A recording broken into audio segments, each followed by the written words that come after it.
श्री शिवाय नमस्तुभयम। दोस्तों, जैसा कि आप सभी लोग जानते हैं कि 26 दिसंबर 2025 शुक्रवार को पड़ रही है पौष महीने की शुक्ल पक्ष षष्ठी तिथि, जो बहुत ही खास है।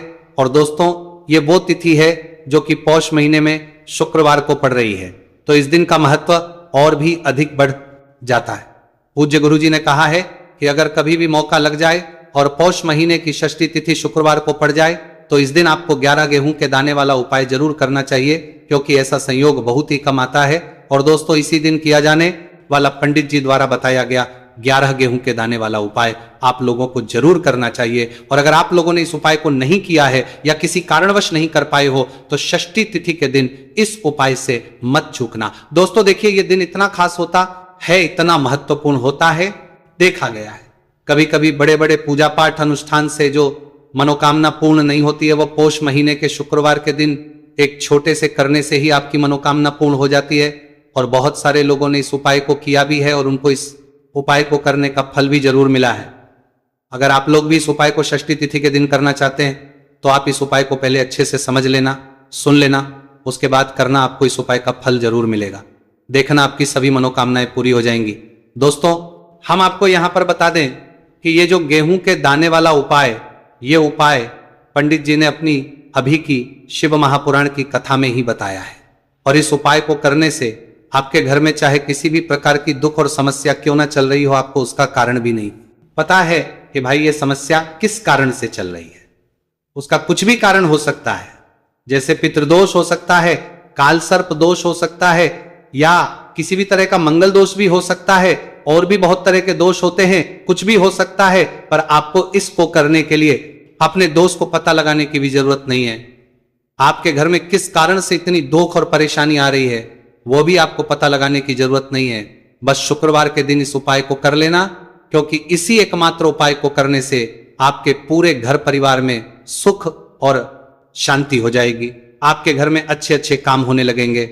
आपकी जो भी मनोकामना होगी वो भी धीरे धीरे करके पूर्ण होना शुरू हो जाएंगी। अब हम समझते हैं इस गेहूं के दाने वाले उपाय को आपको करना कैसे है, किसको करना है, आपको बार बार बार बार बार बार बार बार बार बार किस समय करना है और कैसे करना है। देखो, उपाय बिल्कुल आसान है, बस समझने वाली बात है, ध्यान से समझिए। उसके बाद ही आप लोग जो है इस उपाय को जरूर कीजिएगा। लेकिन उससे पहले जो भी मेरे भाई, मेरी प्यारी बहनें आज चैनल पर पहली बार आए हैं या मेरी आवाज आज पहली बार सुन रहे हैं, अगर आप भी महादेव के सच्चे भक्त हैं तो वीडियो को और चैनल को सब्सक्राइब जरूर कर लें और कमेंट बॉक्स में लिखें हर हर महादेव, जय भोलेनाथ। अब सबसे पहली चीज हम लोग ये समझते हैं कि इस 11 गेहूं के दाने वाले उपाय को इस शुक्रवार के दिन किसको करना है। तो देखिए, इस उपाय को घर के सभी सदस्यों को करने की बिल्कुल भी जरूरत नहीं है। घर में से कोई एक मुख्य बड़ा सदस्य ही इस उपाय को करेगा तो उस घर परिवार के सभी सदस्यों को इस उपाय को करने का फल मिल जाएगा।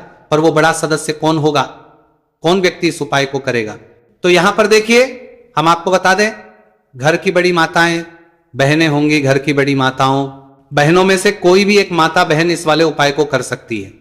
अपने पूरे घर परिवार के लिए घर में सभी सदस्यों को इस उपाय को करने की जरूरत नहीं है। मात्र घर की जो बड़ी माताएं बहनें हैं, उनमें से कोई भी एक माता बहन इस वाले उपाय को करेगी तो उसके घर परिवार के पूरे सदस्यों को इस उपाय का फल मिलेगा। अगर किसी कारणवश माताएं बहनें घर में उपस्थित ना हो या वो इस उपाय को कर रही हो, कुछ दिक्कत हो, तो भाई उस जगह पर फिर घर का कोई बड़ा व्यक्ति भी इस उपाय को कर सकता है। माताओं बहनों के कहने का मतलब यह था कि माताएं बहनें घर की लक्ष्मी होती हैं। जब घर की लक्ष्मी कोई उपाय करती है तो निश्चित ही भगवान शिवजी बहुत जल्दी प्रसन्न होते हैं और उपाय का फल में बहुत जल्दी और बहुत बड़ा करके भी यहां पर देते हैं। तो आप लोग ये बात समझ गए होंगे। अब हम ये बात समझते हैं इस वाले उपाय को हमें करना किस समय है। इस 11 गेहूं के दाने वाले उपाय को हमें इस शुक्रवार षष्ठी तिथि के दिन करना किस समय है। तो देखिए, इस उपाय को करने का जो समय है शाम का समय है। अब देखिए, यहां पर हम मुख्य रूप से सुबह का समय नहीं बोलेंगे, क्योंकि देखिए ये जो नया साल है और आप सभी लोग जानते हैं इसका शाम का जो समय होता है ना, इस दिन भगवान शिव और माता पार्वती जी का सबसे प्रिय दिन होता है। तो आप लोग इस गेहूं के दाने वाले उपाय को शाम के समय में कर सकते हो। और देखो, अगर सुबह करोगे तो आप 8 बजे से 11 बजे के मध्य उपाय को कर सकते हो। और देखो, अगर शाम के समय कर रहे हो तो इस दिन जरूर शाम के समय का ध्यान रखना कि रात के 6 बजे से लेकर 7 बजे के बीच में अगर आप इस उपाय को कर सकते हो तो बिल्कुल कर लेना। पूरी कोशिश करना, आपको उपाय का फल जरूर मिलेगा। यह बात आपको समझ आ गई। अब बात करते हैं उपाय की।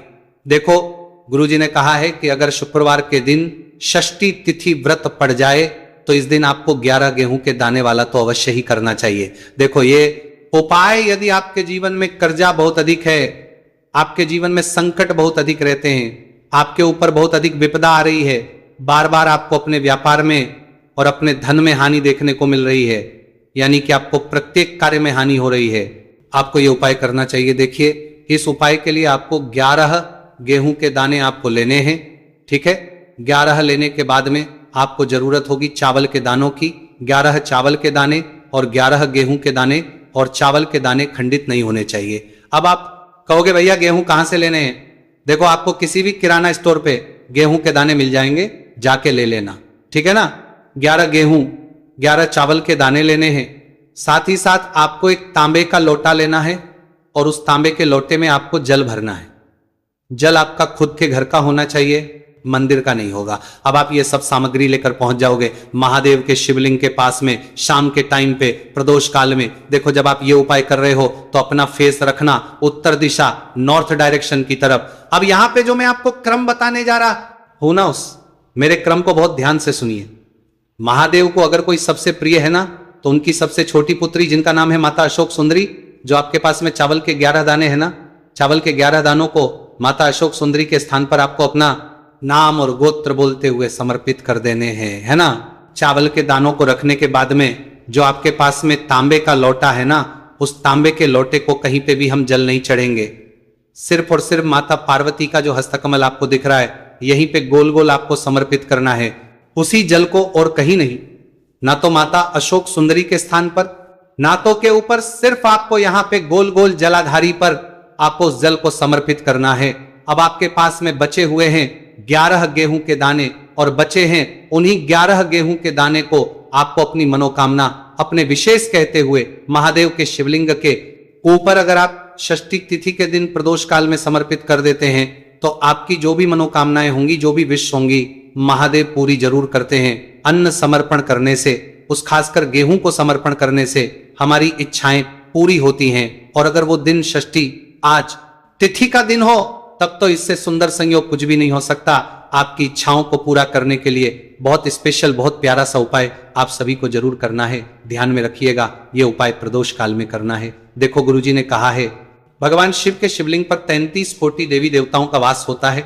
अगर हम लिंग के सामने कुछ भी उपाय करते हैं तो हमारे सभी देवी देवता हमसे खुश हो जाते हैं। ये उपाय आपको अवश्य करना है। देखो, सुबह के टाइम नहीं कर सकते, ठीक है। अब बात करते हैं अगले उपाय की। देखिए, इस उपाय के लिए आपको 2 दीपक लेने होंगे। दोनों ही दीपक आप मिट्टी के भी ले सकते हैं, और दोनों ही दीपक आप शुद्ध आटा मढ़कर उनके भी तैयार कर सकते हैं। अब दोस्तों, दोनों ही दीपक के अंदर आपको शुद्ध घी का प्रयोग करना होगा, और एक दीपक अंदर आपको गोल रुई की बाती का प्रयोग करना होगा, और एक दीपक के अंदर आपको लंबी बाती का प्रयोग करना होगा। लंबी बाती वाले दीपक के अंदर आप मौली वाला जो धागा आता है कलावा का, उसकी बाती का प्रयोग भी आप लंबी बाती वाले दीपक के अंदर कर सकते हैं। देखिए, 2 दीपक वाला यह चमत्कारी उपाय केवल शुक्रवार की रात्रि में ही किया जाता है, इसीलिए आपको इस उपाय को बहुत ही ध्यान से समझना। इसी के साथ में आपको 1 चुटकी काले तिल के दाने लेना है, और इसी के साथ में आपको मात्र 1 चुटकी हल्दी भी लेनी होगी। अब दोस्तों, ये सभी सामग्री लेकर के आपको रात्रि के समय पहुंच जाना है अपने घर में। जहां कहीं भी तुलसी जी का पौधा, तुलसी माता का निवास स्थान है, वहां पर देखिए दोस्तों, सबसे पहले तो आपके पास जो एक गोल बाती का दीपक, उसे आपको तुलसी जी के वहां पर प्रज्वलित करना है। दीपक को प्रज्वलित करते समय आपको ओम नमो भगवते वासुदेवा या इस मंत्र का 11 बार जाप कर लेना है। अब देखिए दोस्तों, आप जो 1 चुटकी काले तिल के दाने लेकर के आए हैं, उन्हें आपको अपने सीधे हाथ में रखना है, और जो आपने गोलबाती वाला दीपक प्रज्वलित किया है माता तुलसी जी के वहां पर, उसके ऊपर से आपको इन 1 चुटकी काले तिल को घड़ी की दिशा में घुमाना है। आपको अपना नाम और अपनी गोत्र को बोल देना है, और फिर आपको इन काले तिल को उससे जलते हुए दीपक के अंदर डाल देने हैं। देखिए काले तिल भगवान विष्णु के पसीने से उत्पन्न हुए हैं, और जब हम ये दीपक रात्रि में प्रज्वलित करते हैं तो इससे हमें हमारे कर्ज में राहत मिलती है, हमारे जीवन में धन प्राप्ति के नए नए मार्ग खुलते हैं, हमारा अगर कोई भी कार्य रुका हुआ है तो वह भी परिपूर्ण होता है। देखिए गोलबाती का जो दीपक है विशेषकर हम माता तुलसी के वहां पर भगवान विष्णु और माता लक्ष्मी के निमित्त प्रज्वलित कर रहे हैं। इस प्रकार से आपको यह दीपक प्रज्वलित कर देना है।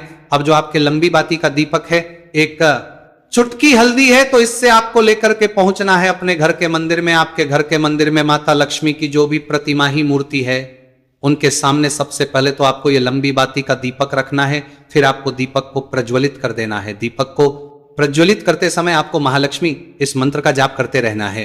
अब दोस्तों आपके पास जो एक चुटकी हल्दी है उसे आपको अपने सीधे हाथ में रखना है, और इस एक चुटकी हल्दी को आपको उस दीपक के ऊपर से 11 बार घड़ी की दिशा में घुमाना है, और आपको महालक्ष्मी नमः मंत्र का जाप करते रहना है, और इस एक चुटकी हल्दी को आपको उसे दीपक के अंदर डाल देना है। देखिए एक चुटकी हल्दी वाला जो दीपक है आपके जीवन से दुर्भाग्य को समाप्त करता है, माता लक्ष्मी की आपको कृपा प्राप्त करवाएगा, धन प्राप्ति के आपके जीवन में नए मार्ग बनाएगा। देखो अगला उपाय है वो भी बहुत ज्यादा खास है। तीनों उपाय को आप जरूर सुनना, क्योंकि जो आपको अच्छा लगे वो उपाय आप कर सकते हैं। देखिए इस उपाय के लिए आपको 2 हरी इलायची लेनी होगी। हरी इलायची आपको साबुत लेनी है, खंडित नहीं होनी चाहिए, और इसी के साथ में आपको मात्र थोड़ा शहद लेना है। शहद आपको मात्र आधा चम्मच या फिर उससे भी कम ले लेना है, और इसी के साथ में आपको एक दीपक दीपक आप चाहे तो मिट्टी का भी ले सकते हैं, और आप चाहे तो शुद्ध आटा मढ़कर उसका दीपक भी आप तैयार कर सकते हैं। इस दीपक के अंदर आपको मौली का जो धागा आता है कलावा का, उसकी बाती का प्रयोग करना होगा, यानी कि इस दीपक के अंदर आपको लाल रंग की बाती का प्रयोग करना होगा, और इस दीपक के अंदर आपको शुद्ध घी का प्रयोग करना होगा। अब ये सारी सामग्री लेकर के आपको अपने घर में जो भी मंदिर है वहां पर पहुंच जाना है, और आपको मां लक्ष्मी के किसी भी स्वरूप के सामने बैठ जाना है। अगर माता लक्ष्मी की फोटो है, माता लक्ष्मी की प्रतिमा है, तो उनके सामने आपको बैठ जाना है। अगर माता पार्वती की प्रतिमा है तो उनके सामने आपको बैठ जाना है, यानी कि किसी भी माता के स्वरूप के सामने आपको बैठ जाना है। अब देखिए सबसे पहले तो आपको माता रानी के सामने सी चावल की ढेरी बना देनी है, यानी कि सी अक्षत के दाने आपको माता रानी के सामने रखना है। उसके बाद आप एक दीपक लेकर के गए हैं, उस दीपक को आपको उन्हीं चावल के दानों के ऊपर रख देना है, और फिर इस दीपक को आपको माता रानी के सामने प्रज्वलित कर देना है।